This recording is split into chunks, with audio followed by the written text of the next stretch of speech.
Welcome back, everybody. The market is up big this morning, so you have people happy again.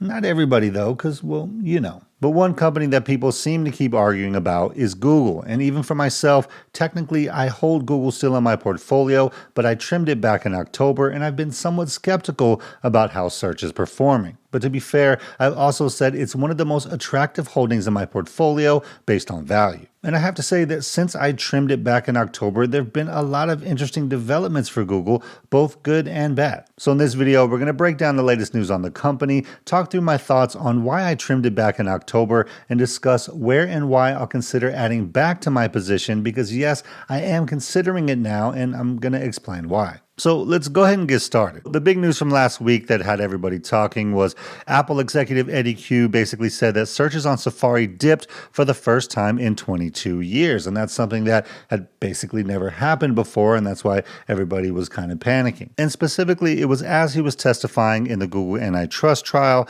basically saying that fewer iPhone users are using Google's search feature on its Safari web browser, turning instead to AI features. And there's a lot of things there that maybe aren't quite known in terms of, well, okay, are they using the Google app instead of Safari? Are they using Gemini? Because technically that's still Google. Are they actually using YouTube and that app? Because again, that's still Google. So there's a lot that we don't really know.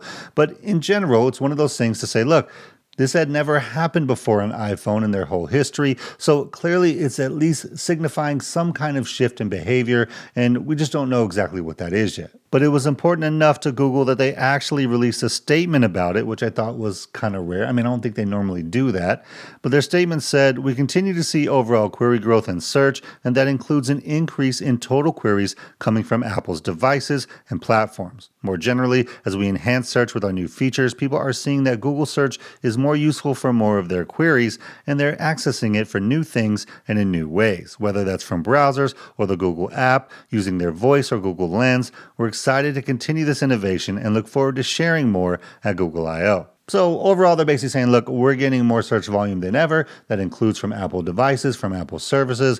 And again, it could be from the app. It could be from other ways that you can get into Google search. So we don't really know the details about this. But in general, my comment on it that I posted on X was, look, we can't just ignore these things, right? There's definitely a shift going on. And it's one of those things that it may take a lot of time. We don't know exactly how it's going to play out, but something is definitely happening. And then later in the week, when I was reviewing Cloudflare's earnings call, I saw this tidbit in there that I thought was really interesting. And it says, if you take a look over time, the internet itself is shifting from what has been a very much search-driven internet to what is increasingly an AI-driven internet.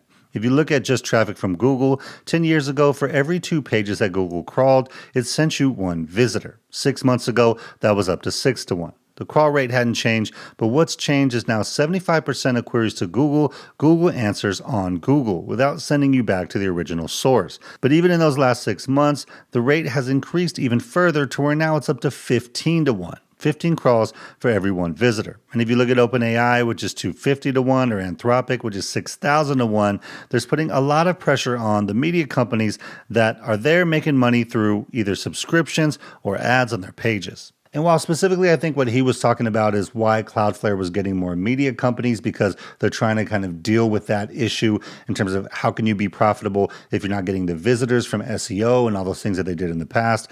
That to me is a different problem, but it does signify that the way people are searching, the way that they find new stuff, new content, new things is changing. And so that definitely is going to impact Google. And if you remember a few months back, we went over this SEO chart that basically showed that the paid and organic click-through rate trends over the past 12 months. Now, this is lastly in January, and I really wish they would publish an updated one because I'd be fascinated to see how it's actually changed over the past few months. But basically, the high-level story here is that anytime the AI overviews are shown, the click-through rates drop dramatically, right? And this just makes sense because at the end of the day, you have a big blob of information that's giving you what you need, and so you probably don't need to click through. But what's not clear here is what does it mean for actual paid ads for things that are more local in nature, more commerce related in nature? Like if you're just looking up something for information, then yeah, okay, maybe hitting that ultimate source material isn't as important. But if it's something that's really related to commerce or wanting to buy something,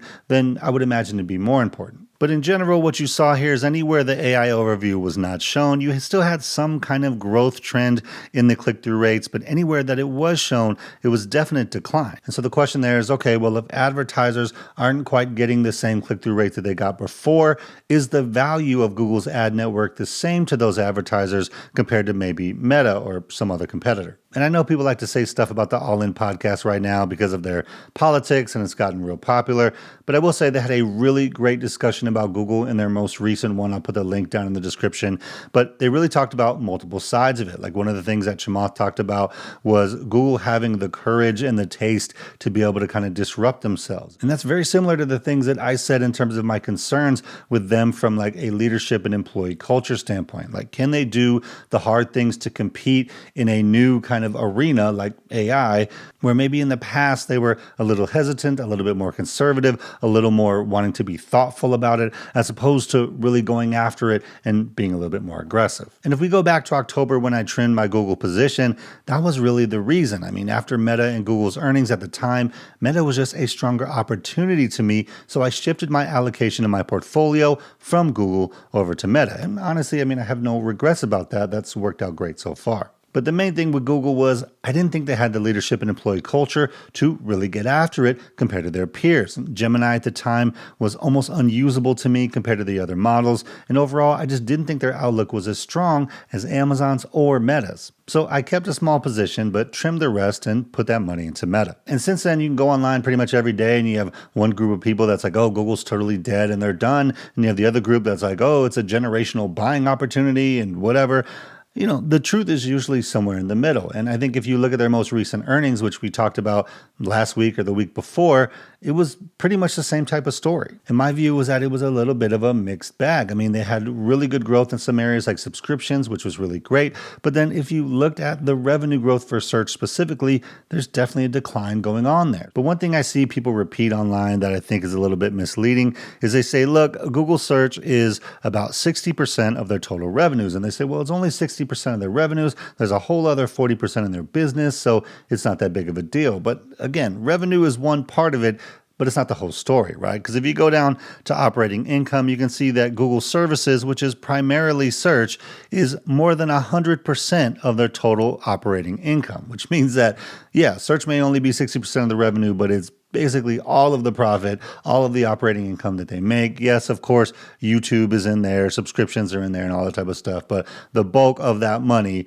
comes from Google search. And so to me, that's the reason why this stock is down about 15% since I trimmed it back in October, is because you have their huge moneymaker that was basically impenetrable before, now seeing risk for the first time, maybe ever, right? Or at least a level of risk for the first time ever. So to me, the way to evaluate Google is not about trying to prove what's right or wrong. It's about probabilities, right? Just like every investment that we make, because people will be there and like, oh, search isn't dying. Look at this 9% revenue growth. It's not dead. People said it was dead, but clearly the numbers are showing us that there is something changing, right? It may not be dying completely, but something is evolving. And the question remains, is Google going to be able to be a winner in whatever the new thing is? And that's something that we simply don't know yet. And the fact that search is the bulk of their operating income makes it a legit concern and not something that we can just wave off and act like is nothing. So if we take a look at both sides of this thing, let's start with the concerns because that's what we've been talking about. You know, number one, their core moneymaker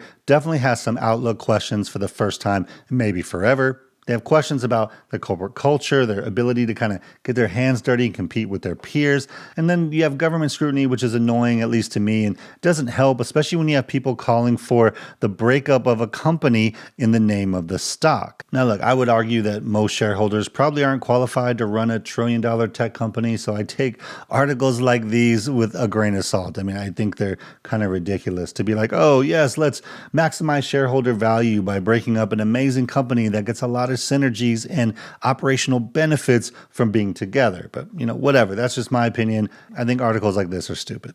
But then if we look at the positive side of Google, I mean, there's a ton of positive things there. They have great business segments like YouTube, Google Cloud, and then eventually Waymo. I mean, YouTube just by itself is a top video streaming platform, and it's accelerating growth and accelerating subscription revenue. And now we saw the subscription revenue on the earnings report. It was up 19%. I think a lot of that is YouTube, right? Whether that's YouTube Premium or even YouTube TV. But then if we actually look at the Nielsen data, this was something that was really fascinating to me. So back in October, when I trimmed my Google position, YouTube was in the number 2 spot at about 10.6% of monthly TV viewing by distributor. And if we fast forward now to March 2025, you can see that YouTube is now in the top spot at 12%. So they actually gained over 1 percentage point in about 5 months, which is a faster growth rate than they had in the previous 5 months from, March 2024 to October 2024. So that is a pretty interesting stat to me. And that's the type of thing that's going to continue to grow and accelerate, in my opinion, as young people get older, because they've basically grown up with YouTube,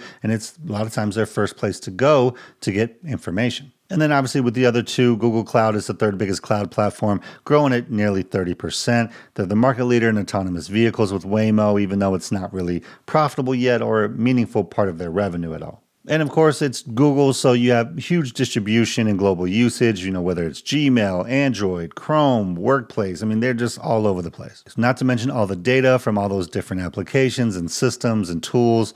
And look, they have a lot of cash on hand. They're a company with almost $100 billion in cash, planning to do $70 billion plus in buybacks. And that's one thing that I haven't heard as many people talk about, but they still have an opportunity to optimize costs, right? Like clearly they're spending a lot in CapEx, but they have a lot of room in other areas that they can cut to kind of help boost earnings, and even if revenue or those type of things slow down. Plus, since I trimmed back in October, both Google CEO Sundar Pichai and co-founder Sergey Brin have come out and basically said, look, employees, we need to move faster. We need to stay scrappy. It's going to be a pivotal year. And Sergey Brin went a little bit further, saying that Gemini employees specifically should be working 60 hours a week and not remotely, because that's the sweet spot of productivity. Now, I know there was a lot of people online that were like, oh, this is terrible, and they were basically criticizing him for it.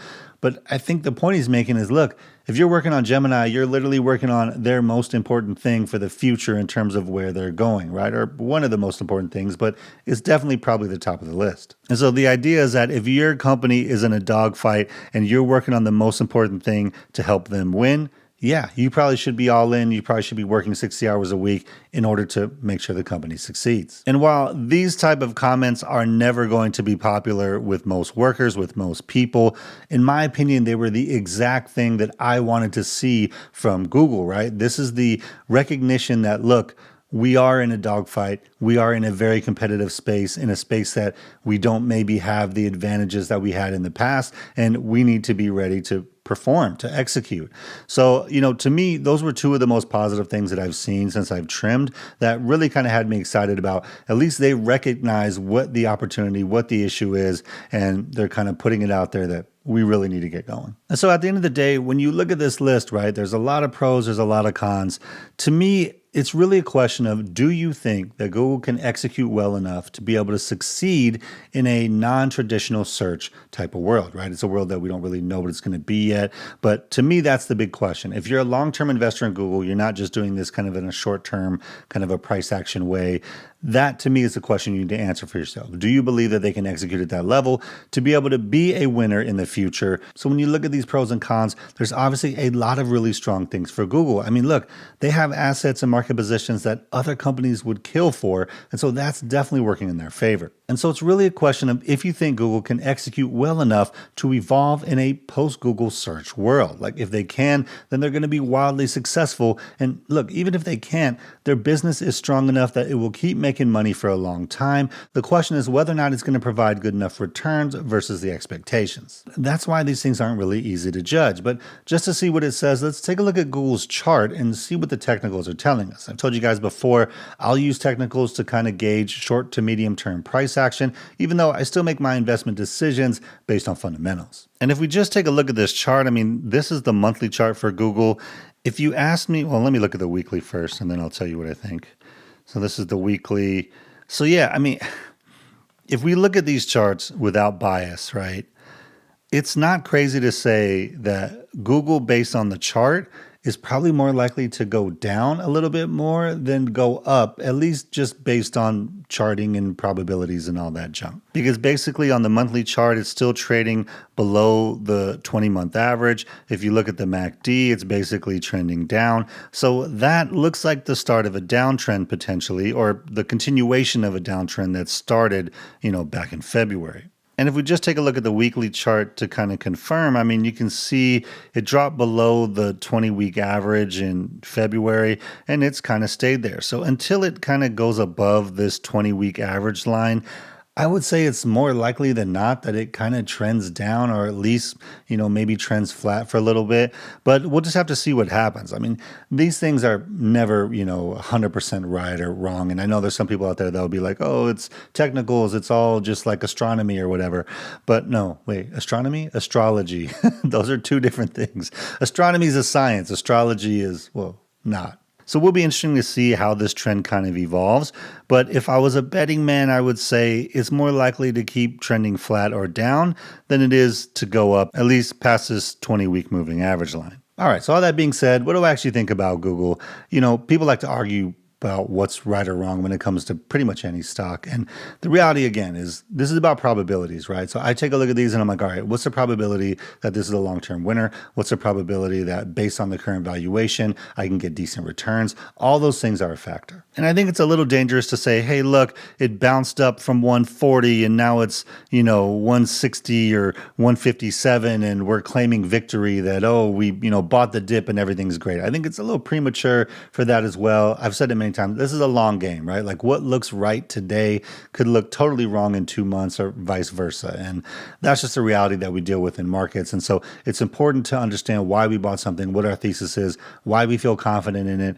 And to me, it's not about hope or anything like that. It's like, look, here's what I think. If it doesn't pan out that way, then I'm wrong and that's okay. But all that being said, my view on Google has actually shifted to be more positive over the last couple months, and there are clear reasons why. So number one, management comments from Sundar and Sergey, in my opinion, were some of the best things that came out of it, even though they were a little bit controversial. That was exactly the thing I was talking about when I said I'm a little worried about Google's employee culture. But they came out and said, look, we need to get better. We need to get more scrappy. This is a real thing. But then other than that, Gemini has improved pretty dramatically. I said it was nearly unusable to me back in October, but the 2.5 version is actually much improved, and it's one that I've used more and more every day. Now, obviously, these things change all the time. The best model changes like every 3 months or so, but this was a really big step, I think, for Google in terms of this model is very good, it's very useful, and I think they really struggled in that area for a long time. And being where they started in terms of Google's been working on AI forever. They've been working on machine learning forever. They have the most data probably of anyone. They have all this money, all these resources. They should be really good at this. And so I think 2.5 was the first model that they've put out where I'm like, okay, wow, this is actually pretty impressive. You also had subscription revenue that was up big, which signals, continued strong YouTube domination and increased repeatable revenue, which are both really great things. You have YouTube dominating in TV. They were at 10.6, now up to 12% in about 5 months, which is accelerated growth, and that's exciting. And then, of course, you had the fact that the stock is traded down about 15% from where I trimmed it, so the value to expectation ratio is actually better. So to me, all those things combined make Google a much more attractive opportunity today than it was back in October when I trimmed. And you guys know, look, if I see some new information, I have no problem changing my mind or having a slightly different opinion than maybe I took before. So in terms of what I'm going to do about it, here's how I'm thinking about Google right now in terms of if I'm going to add it back to my portfolio. And ultimately, when it comes to if Google fits my strategy or not, it absolutely does. And I'm a firm believer in both the cloud and AI secular trends, which Google is a massive part of. I'm also a firm believer in the fact that people are very slow to change, and the majority of people still probably don't even know what an AI overview is. So that means that Google probably has a longer runway to figure all this out, maybe than other businesses would. But I do still have some concerns, which we've talked about at length. So this is a situation where I actually will take a look at their technicals and come up with a price range that I think makes sense for me to really get interested. Even right now, I've mentioned that Google is one of the more attractive opportunities from a value perspective of all the companies in my portfolio, and that's something that I've been mentioning over the past couple months. So I could see myself adding to it even at these price levels if I don't find any better ideas to put my money into. But I will say if Google continues to trade down and gets around this 140 120 to 130 mark, then I'll definitely consider adding to it pretty heavily and maybe even cut some of my smaller positions completely to be able to add more to it. Just because the risk versus reward at that point will just be way too good for me to ignore. So what are you guys' thoughts on Google? Let me know down in the comments below. Now, if you want to see the concerns that I raised after their last earnings report, you can watch that by clicking this video right here. Hope you guys have a great day out there. Financial independence is true freedom, so keep building and stacking wins, and I'll see y'all on the next one. Peace.